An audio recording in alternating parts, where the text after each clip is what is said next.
One of my favorite books of all time is called The Alchemist.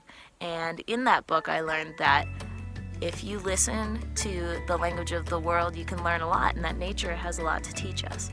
And teaching is a lot like a lake, because the smallest things you do create a huge ripple effect that impact all of the students that you come across.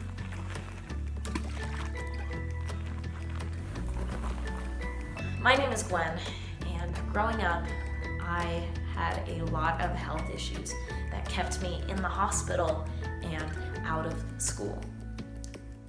I faced a lot of dark times for health issues that never got better and continued to get worse.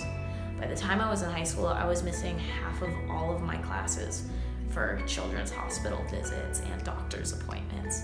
And when I hit college, I was diagnosed with epilepsy. Health issues are a major hurdle in my life, but the two things that have kept me going and positive and even happy are working with children and performing comedy. Being as tall as the average fourth grader and teaching fourth graders causes me a lot of problems. Every time I teach a new class, I introduce myself and ask the kids if they have any questions for me. And without fail, I get tons of hands up. And the first question is always, why are you short?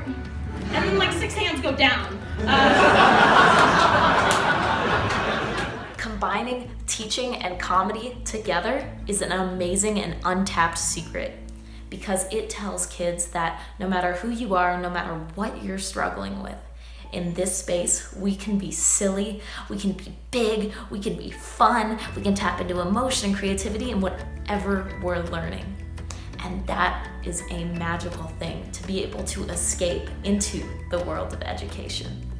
In my classes, I challenge my students to be silly, be creative, and approach things from new ways. Storytelling is a huge part of how I teach, which you can see some of how I do here. My friend has a cat named Miss Stanley, and I love Miss Stanley. And the other day, Miss Stanley looked upset, and I said, Miss Stanley, what's wrong? And Miss Stanley said, well, Miss Gwen, I was chasing a gray lizard across the yard. So many amazing and wonderful things can happen when you combine the love of performing and comedy with a classroom.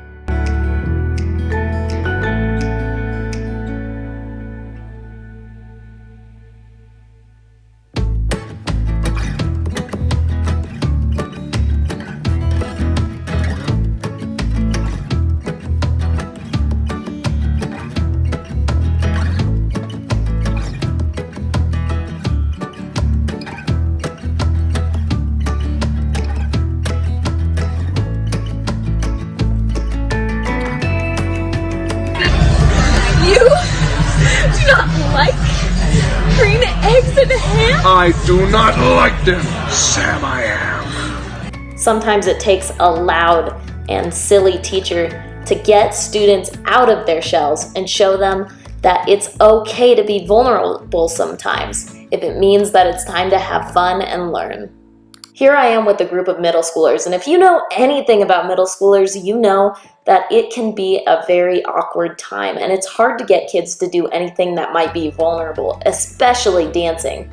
It was so difficult to convince the boys to dance, but I told them that I'd do it right alongside with them, and it helped a whole lot. Like I said in the beginning of my video, in front of that lake, teaching is a ripple effect. And the reason I know that is because in high school, I had an English teacher that would walk into class with a kazoo and play it and dance around the class and get everybody on their feet. And this was high school. We were all so too cool for everything, but not in her class. We were so ready to be silly and talk about English and books and act out everything. And I want to be that for future students and create a place of escape in my class.